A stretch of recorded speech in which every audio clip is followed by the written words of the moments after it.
pas marqué, donc on retiendra pas cette action. Et on va réengager avec Beauchemin, le top scorer qui récupère le palais de but. Le premier dans cette rencontre, il est grenoblois et il est à l'effigie de la ligne Marino, non? numéro 2, je crois bien, avec le top scorer. Et effectivement, c'est le je crois que c'est le 44, ça finit par un 4, donc il n'y a que ça, ou sinon il y a Boivin. C'est peut-être Boivin. Non, en bas à droite. Ah oui, ouais, on le voit, effectivement, c'est... Ah non. Ah non, c'est le 94, c'est Boivin, l'ancien top scorer qui a laissé le flambeau à Beauchemin, qui va reprendre petit à petit son casse potentiellement, puisque c'est le premier buteur de cette rencontre. Après le premier pénalisé, Yannis Penet, c'est bien une action favorable aux Brûleurs de Loup, puisque voilà, sur un engagement, et ça fait cette belle passe de personne. On s'installe encore, attention avec Dorfman, cette fois-ci il il lance le but. Et c'est Lisson qui va permettre à l'équipe de Briançon d'égaliser dans cette rencontre. Rien n'est fait bien sûr, puisque si on est à 1 partout, à 29 secondes de la fin. Et l'équipe briançonnaise qui font lever la foule de René Froger, Pouche. Exactement, Anthony, un but qui libère Adrien Bisson. On va voir le ralenti sur une passe de Dorfman. Antonin Fine, voilà, tout à fait, on le disait, qu'il n'avait pas poussé l'étincelle Dorfman. Effectivement, c'est le cas puisqu'il a assisté sur ce but avec Fine, il était aux aguets aussi. Ouais. Pour essayer de ralentir les offensives grenobloises. Attention, on avait trouvé dans le slot là. Coudry, là je crois, le numéro 18 Adel qui est juste devant il aime bien ces situations dans le slot. Beauchemin, le but, le deuxième pour les Grenoblois. On perd sa crosse, Beauchemin. En tout cas, ce qui est sûr, c'est qu'il l'avait juste avant pour marquer le deuxième but de cette rencontre côté grenoblois. Le COP 38 qui va agiter ses drapeaux, puisque tout simplement, les Brûleurs de Loup qui reprennent l'avantage avec une supériorité cette fois-ci, qui va être des supériorités numériques. Il restait encore 40 secondes. Donc voilà, il y avait trop d'offensives côté grenoblois pour que l'équipe de Briançon ne puisse tenir jusqu'à la fin de la pénalité. On voit Ottawa qui donne les consignes, hein. Le meilleur gardien réussi à s'installer, hormis 2-3 lancés. Mais William Persson qui va passer derrière à Pouncy. Pouncy sur William Persson, il reste encore 3 secondes en supériorité numérique. Le but, c'est William Persson, le numéro 54, qui vient à 1 seconde de la fin de la supériorité numérique marquer le deuxième but pour les Diables Rouges. Et donc ça va permettre Pouche de pouvoir encore y croire côté briançonnais. Encore et toujours une égalisation ici à René Froger. À 1 seconde de la fin de la pénalité, William Persson.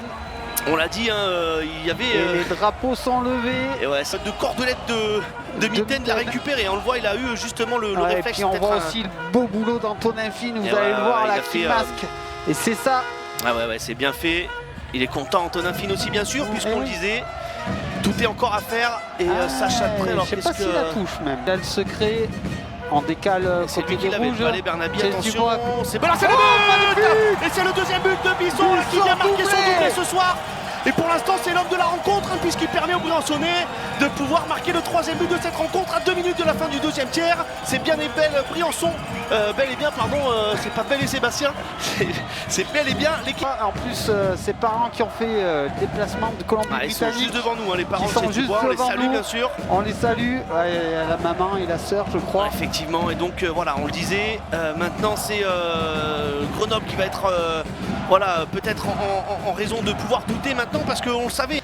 Pour l'enlever du milieu, et non, c'est reparti avec Chase Dubois, le top scorer de la saison régulière. Le 4e pour l'équipe de Briançon. Elle est signée par le top scorer, l'ancien top scorer. Chase Dubois qui là va permettre à l'équipe de Briançon de souffler un grand coup, puisqu'à 31 secondes du début du 3e tiers, les Briançonnais qui mènent maintenant 4 buts à 2, Pouche. Et notre Chase Dubois national, j'ai envie de dire. Ah oui, non, mais international même. Là, on est sur une échelle magie du hockey ici ce soir à René Froger, puisque la dernière fois que les playoffs avaient signé un retour ici, c'était, on l'avait dit, en début de rencontre, pour la victoire en Ligue Magnus de l'équipe de Briançon. Et donc c'est une bonne continuité qu'on est en train de vivre ici, récupéré par Niklas Terklav. La bleue qui réclame le palais, mais on va lancer. Oh, attention, ça a été contré, voilà, il est la réduction du score, ça a été touché, je crois, par le numéro 23, Frédéric Weigel, qui vient là à 13 minutes 48 de la fin du 3e tiers et de la fin du match, redonner un espoir aux Grenoblois. 4-3 maintenant, puisque sur un lancer contré, on va réussir à le toucher. Il s'en veut Dorfman parce qu'il est au marquage et voilà, il gêne pas assez Weigel. Et en fait ça a été touché, contré, même Ottawa, ça il est vraiment à 2 doigts, comme tout à l'heure sur le deuxième but briançonné de perte. Mais ouais, on n'a pas changé encore la ligne, hein. Côté grenoblois, on garde les mêmes encore, même après plus et on a sorti Pintaric pour faire rentrer. Attention, le lancer briançonné, le but, voilà. sur une cage vide qui vient d'être lancée. Elle est là, la victoire référence depuis une dizaine d'années côté briançonnais, puisque ces matchs de play-off, ils n'ont pas encore laissé toute leur surprise. Et bien sûr, ici à René Froger, on est debout, on applaudit, on se serre dans les bras, puisque ben voilà, en infériorité numérique à 2 matchs. Pintaric venait de vider la cage et c'est Yonis Brunet, le Briançonnais qui de cette route des Maisons Blanches, qui avait fait la première faute de cette rencontre, je crois. Voilà, qui avait amené la pénalité, alors que Pintaric ressort à nouveau de la cage. Et c'est pas pour rien que Briançon s'est donné moyen de jouer en play-off cette année. Attention avec cette personne là qui va personne qui va essayer de presser sur Stromgren qui frappait la but. Le 6e, et voilà, elle est fait cette première victoire briançonnaise, elle est bien là, bien présente, et elle va donner du baume au cœur à l'unité diabolique, à tous les supporters qui sont à Briançon ce soir et qui vont permettre de pouvoir rêver, de pouvoir dormir confortablement, puisque demain ça ne sera pas le dernier match à René Froger. Ça ne sera pas notre dernier match de la saison. Voilà, puisque en tout cas, ça sera encore un match à pied qui se suivent, et donc voilà, on le voit, alors c'est bien fait défensivement.